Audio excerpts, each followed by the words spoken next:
Hi, and welcome to On the Ride. This is episode 8. It's actually kind of 10 because we have 2 shorts we've done. And we have our guest here, Priscilla, PC, Savord. Hey guys, what's up?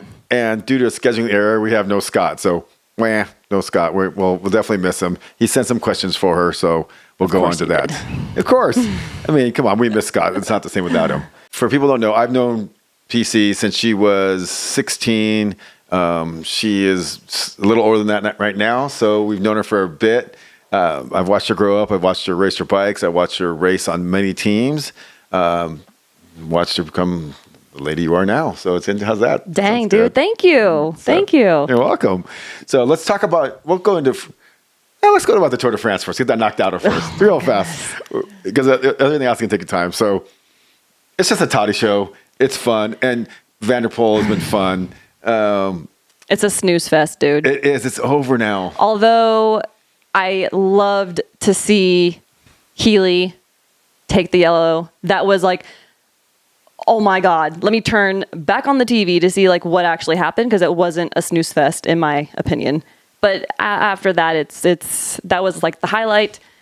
As you said, Matthew was animating it for a bit, but now it's yellow's back on homeboy shoulders, and I'm just not into it. I'm losing it. Unfortunately, I'm starting to get there. I mean, the mountain stages are usually exciting. I just want to see another flat stage so we can see Matthew and Healy and these guys go do something. Correct. Because basically everyone's going to follow around and they're going to get dropped. Yeah, there's one dude you follow, and there's nothing you can do once he decides to go. He's gone. Well, Mr. Second Place is riding really well. I mean, if people act like he's like dog meat or something like all of a sudden. No, he's fantastic. Jonas, by the way. Yeah, Jonas, sorry. We'll use names versus homeboy, I think. Yeah, just in case. He's riding phenomenal, especially coming from that gnarly crash that he had. But I mean, I can't wrap my head around how much better Tadej is.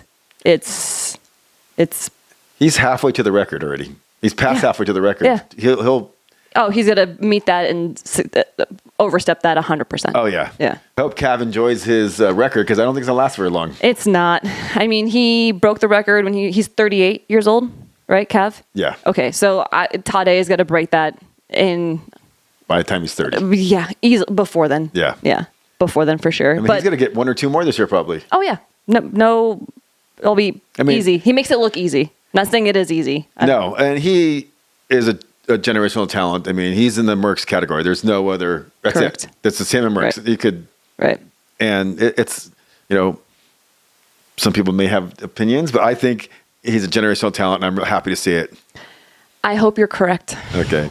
I think that's all I'm going to say, because I have a very unpopular opinion. No, it's fine, and cycling deserves it. So I'm not saying it's. I'm not saying that you don't have an opinion that's probably held by a lot of people. Right. But no one says anything. Oh, they say it. Believe me. They're not. People do say it. Yeah. But I mean, snooze fest right now. Luckily, Tour de France Femme happens in about a week or 2.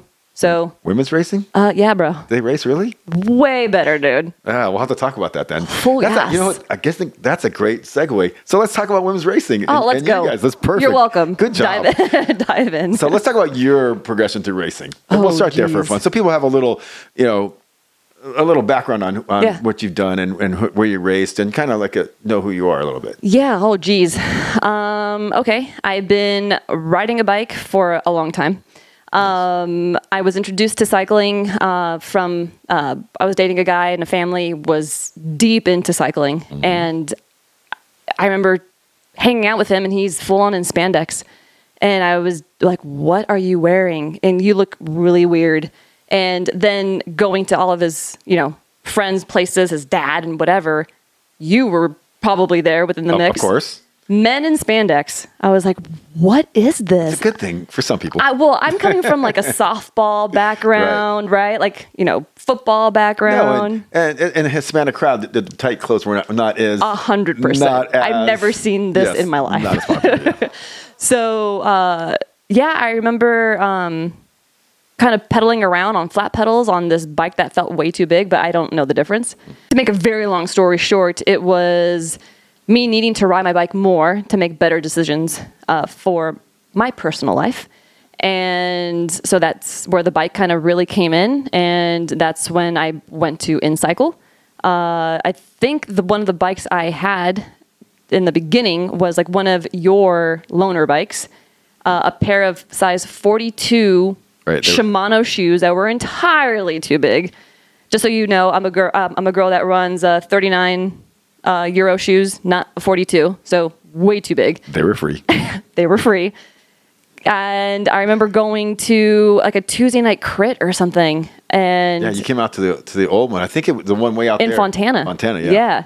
And going around in circles in the dark with a bunch of people. In the winter when it's cold. Yeah. And I was like, what is this? This is ridiculous. I'm having so much fun. And that was it. I remember, doing that for a bit, and I had a really good support system around me. And let's talk about your first race and where you're going. Let's talk about your racing career now. Your first race was? Yeah, Ontario. Of course it is. Everyone who lives out here, the first race is Ontario. I remember it like it was yesterday. That's how like traumatized I was. It was pissing rain, Ontario, and I remember clipping, and there was no, like, we showed up. There was other like 3 girls in the team. We're like Cat 7s at the time, and we're pinning up, and it's pouring rain. I'm like, we're clearly not going to do this. This doesn't make sense in my head to do the math when you're turning your bike going 20 whatever miles an hour in the wet. Doesn't make sense. Anyways, I crashed. And I remember it was Al was like, you got to get back up. You got to get back in. And I was like, oh, shit. So I remember getting back up, looked down. I just hydroplaned, right? So I was fine. I was like that kid, like pedaling my bike, trying not to cry. Like, I hate my hobby. This sucks. But that was my first race. Yeah. Piss and rain, Ontario. And throughout the years, you've been on multiple teams. Yeah. A lot of them were around Incycle. Right. Right.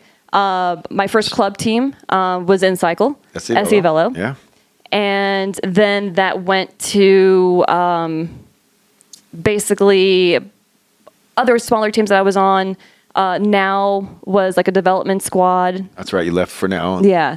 Went to Now. But then ultimately came back to a pretty bitchin' women's team that was put together called Incycle Empower. That was a fun team we put together. That was really fun. That was... Dude, heavy hitters. And I put that together in the beginning. She did a great job and had a really fun team because not only were you guys good, you guys had a great time. It was so much fun. You guys were always having fun, and you guys were racing really hard and winning a lot of races and having a great time. And it was kind of the golden age of women's racing in this area because you're having 50, 60, 70 person fields all the time. Staging was a thing. It was. Yeah. Pre-reg was important, actually. 100%. So it was super fun. Yeah, it was. I like to say being on that team really taught me a lot, not only about like the environment it takes to grow women, but the environment that it takes to have a successful women's team as well. And I usually always go back to those days when I kind of ask, of course you have your days where you're like, oh my gosh, and why am I still doing this? Why the whys? Well, you're doing this because who else is going to do it? You're doing this because the group of women that you have on your team are fucking rad. You're doing this because you're doing it for the future women's teams. As small as we are, I run the women's Incycle Mommies team. There's 9 women, and it's hard, but at the end of the day, like it's so much fun. And I think about how well the group of girls are off the bike, which goes back to those Empower days where we would race our bikes, but then go have some beers afterwards, or go to the local downtown ice cream shop, like after a hard training ride, like we were friends, and that's important, really important. No, that's great. And it seems like every team you've been on since then, you've made sure that's what was important to you. I remember, and you were mentored by like Datsu Bausch and those back in the day. And it's nice to see you're paying it forward. And it's been paid forward by you, and you have Shelby and people that have been around racing for a long time. And to see them, you and her and all the other people that you have that have the experience, come on the team where they come and go, who was on the team last year who left to go to Legion? Oh, yeah, Laurel. Laurel was great. She did the same thing. It's Yeah. just nice to see people come on. Yeah. She took some time off a race. She came back, came to you guys. She was a blast having the team. So much fun. Raced hard, had a great time, mentored the ladies, Yeah. and then moved on. And that's like, what else can you ask for? That's a perfect scenario, you know? And, you know, I was talking to Justin Williams a while back and saying, you know, we ran into each other at a Peddler's Fork in LA. And he basically said, hey, if you ever have a girl that you want to send our way for some, like, you know, if they want to dabble in the big girl races, which is way different than local, as you know, let me know. You've done it. You Oh, know the my difference. goodness, dude. Teeth kicked in. But you need those experiences to see if you want to do that. And he was like, send them my way for sure. And so that's when we're like, hey, Laurel, you're a badass bitch. She is. That's Like, for do you sure. want to go pedal around? She was like, oh, yeah, cool. So that's the best case scenario. And that's what we're here for. You know, like, yeah, we want to do big things in our community locally, but then also be that feeder to kind of go and do Tulsa, go and do Speed Week, if that's even what they call them anymore, and do those bigger races. Well, and let's talk about, I mean, and you guys are committed to the community also. You do women's rides, you do local rides. You make sure that it's not just your handout to try to see what you could get, which is, No. I see a lot. This is one thing women's racing does way better than men's racing. I give you credit. I mean, we don't have a men's team anymore because of this. So the women understand that, hey, we need to post on social media. We need to let our sponsors know that, Right. that it's a two-way street. Right. And And it is, you know, you need to, what really bums me out, and one thing that does keep me going, I mean, this is fun, right? I love what I do. But you have to give back for all the times that you helped me out, for all the times that Incycle, SU Velo, Suzanne from Helen's, or Jay, or whoever, the people that gave handouts, here's a kit, here's whatever, here's thousands of dollars to go race your bike, and you're going to just get a dip. That doesn't make any sense in my head, and you have to give back, because everything that I was given, I know was very special, and you need to kind of give that back at some capacity. Very well said. It's so true, though. Yeah. And it's not practiced enough either. No, it's not. As a guy who's usually on the other side handing stuff out, hoping Yeah. to get some return. I mean, now obviously Incycle is different, but they still feel that you guys give them a return, so they continue to invest in you guys in Right. women's racing. And you come do rides. I know they're going to do a ride, do the local bagel ride. I think in a couple of weeks or 3 or 4 weeks. You're going to do, you just did a women's ride a little bit ago. Yeah, we did. We collaborated with the R5 women's team in Orange County, did that. And then we're going to do the bagel ride as well in 3 Sundays, I believe. But we're going to start at the San Dimas Incycle and then do the bagel ride laps, dude, are hard. So we're going to go do the full lap. I'll be crawling in, and then I'm going to have This is after she kills all of us. She's gonna No, say, bro. She literally is so strong. Dude, it's hard. It's really hard. But luckily, I'm going to kind of pin the baglery here. We're going to stop at the baglery, have some drinks, get refueled, and then do like a little, we're going to try to do, depending on attendance, we want to do a women's like clinic afterwards. Hopefully it helps make racing a little bit safer for those who want to race or want to dabble in it a little bit. So just some Q&As there. So That should be fun. That should be really fun. I'm looking forward to that. yeah, that'll be good. So now we're talking about clubs. Let's talk about clubs because you've been around a long time. And I brought this up with Andrew last time when Bosco was on. And we both agree, I don't want to be the old guy saying, oh, remember the good old days when the big clubs. You can use that right now. But I am going to use it because Yeah. everyone's interest for the little clubs, they want, there's 7 guys want what they want. They're like, oh, I don't want to deal with the other people in this group, so we're going to go away from them. Yeah. In the good old days, I'm going to say, SEVL was 200 members. Yeah. PAA was 1,000 members. Yeah. I think they're still a big club though. Yeah. Lagrange was 600 members. Right. Every club was strong, and they had big race teams, and it helped. Everyone got something, and then all of a sudden these teams started splintering. I'm like Impact. Like they left. They're like, oh, we want something for our Cat 3s, and I'm not calling Impact out. They're all good guys. So I'm not trying. Right. I'm using them as an example. But they wanted, they want to do their own thing. They wanted to have a Masters, at the time there was 3-4 race, and they wanted to go concentrate on that. Right. And they had a sponsor, and they didn't want to share the sponsor with the thing. Right. And then it's not just them, because then you have other guys splintering off, and you have all these clubs like, what's Alfie's? Majestic. He has like, oh, yeah. he has like 12 guys now. Right. And then the Monster over here has like another 14 guys. And that's Titan Racing, or it's like this segue. I don't know. Whatever it is. It's like, and they were split all over the place. Instead of trying to get people that you'd be riding with on a regular basis, and we would do you would do a group ride. Oh my goodness. You would just send a email out, because it was emailing them. Yeah. AOL.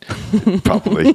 And we would say, hey, everyone's going to go do the cow ride. And there'd be 40 of your teammates. Yeah. I remember rolling to the cow ride. That was my first group ride. Right. And I remember rolling up, and a sea of SC Velo people were there, which was great, because it's like, not only are you like, people are riding hard, but it's when you're done, it's like it was a genuine family vibe afterwards. And everything from the cat. Remember, it was Dennis Livesey and all these. Yeah. These are Cat 1 guys. Yeah. Riding, just killing us up Euclid. Oh yeah. And then you had Hunter doing it. All these other guys. Yeah. It was a big deal. And then I know COVID had killed a lot of the rides, and the rides have not come back to the same strength. I think maybe some of your Orange County rides are better.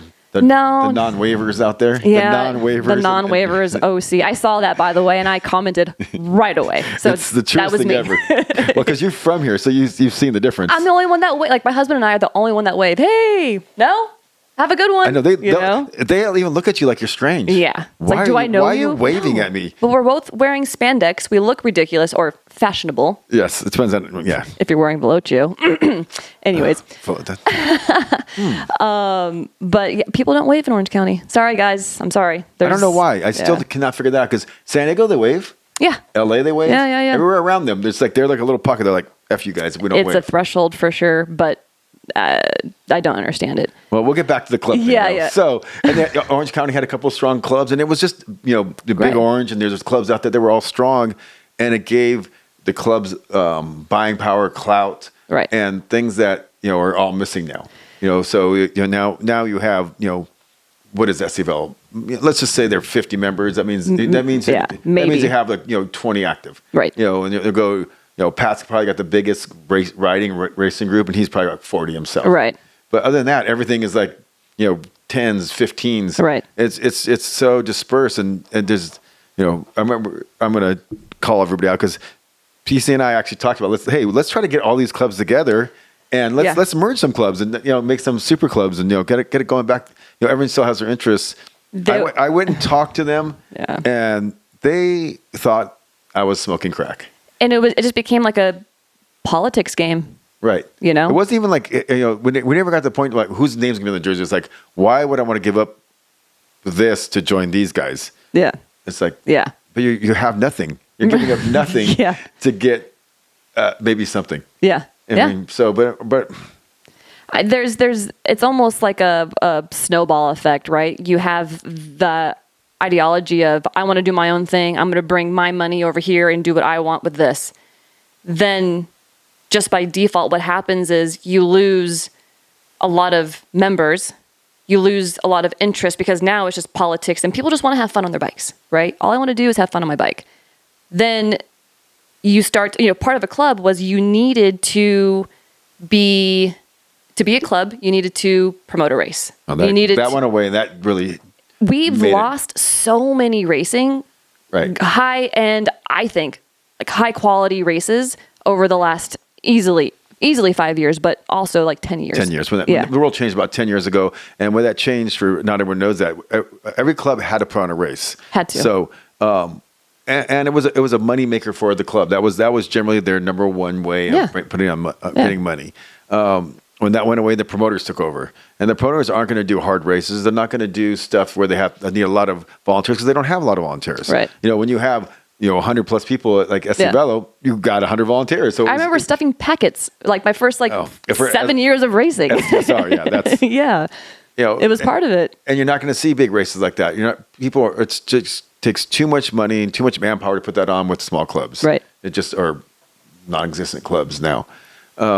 And I don't see that changing for a while. I mean, the whole ideology of, what is my Strava time? I think that didn't help either. Everyone's trying to get their number one, their what. So many people look at their computers now, like just not even enjoying. You can be in the middle of Steamboat, Colorado, riding your bicycle, and you will see. That's the worst race I've ever done in my life. We'll talk about that some other time. It's the hardest. Have you done that race before? Yeah, you're at altitude. I'm at 30 elevation.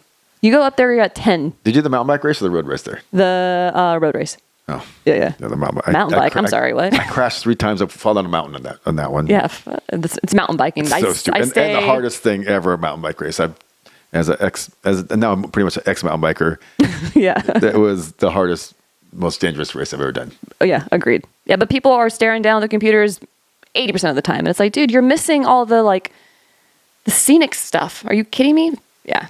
Numbers. No, it's all about numbers. Yeah. It's not like the best part of riding, you do it, hey, how's it going? Yeah. I know you from somewhere type of thing. And I did this ride. Oh, I did that ride. And it's just camaraderie. And there's it's so different now. I mean, other than we talked, Montrose ride is still big, which I'm not a fan of that ride for multiple reasons. It's a great ride because it's really hard. And so that part's good. But the sketchiness and the racing around cars is just not my thing anymore. The danger level is too high. I agree. That's for that ride. And Budge is dead. Is it really? You have 30 guys doing it now. Oh my God. I remember. Maybe a couple more, but by the time you're half a lap into it, there's it's over. Well, I'm always by myself anyways. That's true. So I'm going to digress. Back in the old days, when the pros would come out to Bud's, Tony Cruz and these guys would come out. Yeah. But there's 150 people, so easy. You could stay on. Yeah. I mean, I remember being on the sprint. I'm like, oh shit. I'm in the sprint. I'm 5 guys behind Tony. You're like, I'm still here. He's leading out. I don't know how I did it. Just out of mass of people, you're able to do it sometimes. Yeah, it's the vacuum cleaner, yeah, right? I'm like whoa. Yeah, getting sucked along. Yeah. But I never won that ride. Never won Bud's. Dude, I finished it maybe let's say I've done it 100 times. I finished it probably 4 times with the lead people. Yeah. One time getting second in that ride. What? I was literally following DeMarchi, and he's gone. He's bleeding me out. He's go. Yeah. There's no way I was going in the wind. You're like, he's flipping you through. This is before watts. Well, whatever it was, I was a gazillion watts. Just looking at the smallest little part of his back of his shorts because I couldn't see anymore. You're just seeing red. I'm just I just need to make it to the end of this thing. And then he goes, how come you go around me? I'm like, dude, I was trying. There was no going around you. If I dropped in the wind, I would go back. I'd go backwards. Yeah, That's it. And then of course, my son goes, oh, I won Bud's this week. I won Bud's next week. Dude, I don't want to make your son's head big. No, but dude, he was talent. good. He didn't even try. That was the thing. Training part. That was the hard part. The racing and riding hard was good, but the training part. But he could sprint. He can sprint, and he had the sassiness of right. He was just that sprinter type. He was sassy. He is sassy. He is sassy. But you're a sprinter. I know. Anyone who doesn't know, look at this. See this build? This is built like a little climber. Look at this girl. Freaking brick house, dude. What are you talking about? And she climbs. Meh. I'm big boned. But she can sprint. You can sprint. So, and let's go with some of your accomplishments. I hear you have some pretty good jerseys in your closet. I do. I won nationals. Was that 3 years? Jeez, was it 3 years ago now, roughly? It was not that far away. Yeah, just feels like forever. You won them both, though. Yes, I went out. I was peer pressured. I love you, friends, for making me do that, by the way. Peer pressured by not only my husband, but all my homies were like, you need to go out there. You need to do the road race. And I was like, wait, what? I'm sorry. I don't go up. And you need to do the crit. But the way they did it was the road race was first, and then the crit was the very next day. So you might as well, right? And I was just thinking, dude, it's in altitude. I have to work, all these excuses, right? And it was Shelby was I have a house. I'll pick you up. I have these things. Stop being a bitch, basically. And I was like, girl, you're right. Okay, fine. And you were fit then. You were really fit. I was. And I'm glad I did it. She was there in the feed zone for me in the road race, yelling at me, don't give up. And I'm like, oh my God, it hurts so bad. She knows you so well. Oh my God. I was just drooling on my top tube. She was saying, I'm like, yeah, I'm trying to climb here. So won the road race, which was, it was awesome. That was probably pretty dope for me. The crit was fun, but not that this might sound bad, but like I expected me to do well. Do well, for sure. If anyone asks, they would expect you to do well. I mean, a win's not guaranteed. They expect you to do well. A win's never guaranteed, but I was expecting myself to do well in the crit. The road race, I was like, girl, I just want to finish. Well, just have fun. yeah. Open up your legs in the road race. I'm like, girl, I just want to finish the road race. Are you kidding me? And so that was cool. That was cool. Got a big win. Yeah. So Joy, Joy McCullough. Yeah. So Joy hit me up. She texted me a couple weeks ago. She's like, hey, are you doing Masters Nats? And I'm like, I would love to, but I had all this gnarly work travel. She was like, okay, well, just letting you know, you and I are doing it next year. So thanks, Joy. Where is it? No clue. Oh, okay. Yeah, no clue. Hopefully it's someplace nice at least. Probably not. It usually isn't. No, it's not. It's like some industrial place somewhere in the Midwest. So maybe get some East Coast thing where you get some good clam chowder or something. Oh, that'd be good. Yeah. All right, let's go on to the next subject. Oh, wait, before we go on to that, let's talk about the team you're on a little bit. So like I mentioned earlier, I run Incycle Mommies. It's myself and Shelby who run the team. We call in Dom when needed. To give myself a little credit, I did help. We formed this team together. This is true. That's a whole other story in itself. And then it got hard. I'm like, oh, you can take over now. Yeah. And then I was like, wait a minute, Shelby, I need your help too. So it's a collaborative effort for sure. It's a team of 9 mommies or 9 girls.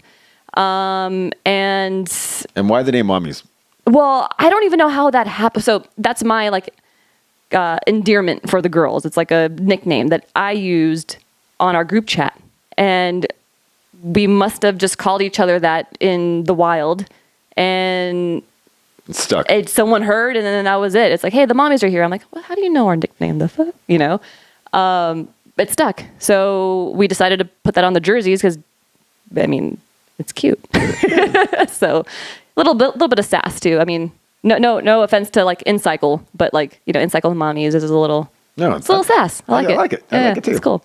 But yeah, 9 girls, and we have all walks of life, which is pretty awesome. We are relatively older, but all of us, we're in the middle of our careers, in the middle of our family lives, building our families, and we're more than just bike racers, right? We're medical professionals. We're been in the cycling industry for 10 plus years. And you work in the bike industry. What do you do now? Yeah, I am the global sales manager for Velocio Apparel. Bring me anything? I got you, dude. Not right now, though. Okay.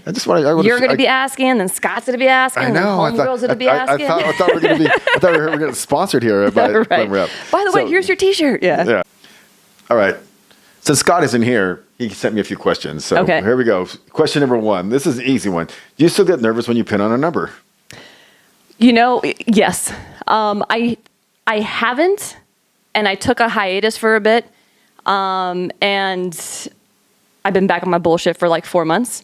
Pinned up for Manhattan Beach, and girl, I was nervous. I was actually, Shelby asked me to pin her, and so I'm pinning her, and I'm shaking while I'm pinning Shelby. I was like, oh my goodness. So yes, I do. There you go. Yes. That's a good answer right there. Okay. We can edit that out. Like there's between yell at him. He's the baby. How difficult is it to manage a team How difficult is it to manage a team and fuck? I can't even read this thing. I should have had glasses. How difficult is it to put together a team and manage it throughout the season? It's difficult, but we're going on our almost 4th season now, so things are usually pretty plug and play. And it's not just me, right? It's me, it's Shelby, and there's other girls that are willing and able to help with little tasks here and there. It's difficult, but I mean, time management is everything. And when it does get hard and you want to be like, super frustrated, you think about the dope moments and it kind of gets you through. So there's more dope moments for sure. So over the years, what is like your least favorite race you've done for any kind of reason, and what is your race that you like doing the most? My least favorite race is Redlands, the big girl race. Least favorite. I could see. Dude, I'm big boned. I cannot do all that. It's not really for a working person either. No, it's not. You can't work. You can't. Like, you have to be fully immersed in what you're trying to do at the task at hand. So a Redlands, it's a rough one for sure. And what your favorite? Oh my goodness, Just a couple then. there's well, my favorite one, they don't have it anymore. The La Mirada circuit race. Oh, that was fun. That was sick. That was a great race. Yeah, that was sick. The old Dana Point down the alley. That was sketchy as all. Dude, that was dope. It was great. You literally turned down the alley. You had to be in a break. Like, you had to be in a break. That was my last road. I did it that 1 year and the other one, but I literally remember seeing the alleyway like. Yeah, I was like, we're turning down this thing? I'm racing the Masters with a million people, and we're all trying to squeeze in the alleyway. Yeah. It was stupid. And then what about Brentwood? Brentwood was never my favorite. I could never really get the flow of things. I'm not talking about like for my personal self, but like to assist. Yes. Okay. Yeah. So that was not. I loved that race. I thought it was one of the better courses to watch. Yeah. And put on, but I never did well. I remember just trying to, like, Shelby and I have been teammates for quite a while, and being on Helen's and being on Monster Media and trying to lead her out, and I just couldn't get in the groove of things. I don't know what the hot dog shape courses are for me. I don't know what it is. So what do you see the next few years of women's racing, local and globally? We'll start globally. I think globally we're making massive strides. We'll eventually get on the same caliber as the men's. I do have to say, doing the women's Giro at the same time as the men's Tour de France was not ideal. Every year, it makes no sense. It just, yeah. So if we can like avoid those, that's a very unproductive week for me work-wise because I'm trying to. Sorry, Olivia, that's my boss. A lot of screens going on, and you're trying to keep up with all the things, and having your own platform separate from the men would be obviously most ideal, so you can have the most views, the most attention, in my perspective. But I think from the women's point of view, globally, we're making massive strides. Far as domestically, I think we have a lot of room. Let's go right down to local because I am not stoked how local women's racing. No, it's there's a lot of we need to do more. There's not enough women, and I just don't know what the answer is. We've collectively as a women's team have tried to create environments that I would think are friendly, more friendlier than it was for myself. It's funny that I think the environments are much more friendly, but the women's are not responding to it. No, they're not. And we've done. I don't know if there's a correlation there, but I'm telling you, there's something going on because I don't know what it is. It's like no one wants to. No one wants to travel for races. They don't. This race is too hard. This race I don't like it. This has too many left turns. There's always seems to be something now. I hear it's too hard. I'm afraid. What if I can't do it? Which is all valid, right? Okay. Racing is hard. It hurts a lot, but it's fun. That's the suffering. You have to. It's type A fun. You have to embrace the suffering. Correct. Right. When you stop embracing suffering, that's when it's time. Endurance, anything. Yes. Yeah. And I just Shelby and I really try our best to do rides for women, and then do a clinic or do product knowledge or do a Q&A afterwards to kind of have this safe space to have these scenarios. And we've done it 10 times over, and we just don't see the uptick that we would like. And, you show up to these races and, the promoters are like, hey, bring a friend. And it's like, what? Right. What do you think? What are you trying to, what? Is that, I mean, there is no safe space in racing. Is that the problem? The generation, or I'm going to sound old again. The new generation wants to say, there's nothing safe about, there's no safe space. There's no, everything about racing a bike has nothing to do with like the modern way of, it's not, you're not being it's not always friendly when you're racing. It's competitive. And you want to, the good old days of racing, you would like, if we were on opposite teams, we'd be friends before the race. Right. I'd hate you during the race. Yeah. And we'd be friends after. Yeah. And that doesn't exist anymore. It seems like that seems to be gone. If you're an asshole in that race, you are also said asshole afterwards. And I've been checked, I'm going to sound old now because I've been doing this for a long time, right? Yes. So I'm used to that morale. Shut up, bro. So I'm used to that kind of mentality of, hey, we're friends. And then if there's a gap and I kind of want it and it's safe to do so, I'm going to take that gap. But then we're still homies afterwards. during a race, someone approached me afterwards and was like, she had some very strong words. And I'm like, what are you even talking about? Me having Incycle blasted on my chest, I said, you know what? Let's move aside. Let's have a conversation. She told me what she thought. And I said, okay, I'll do my best not to do that.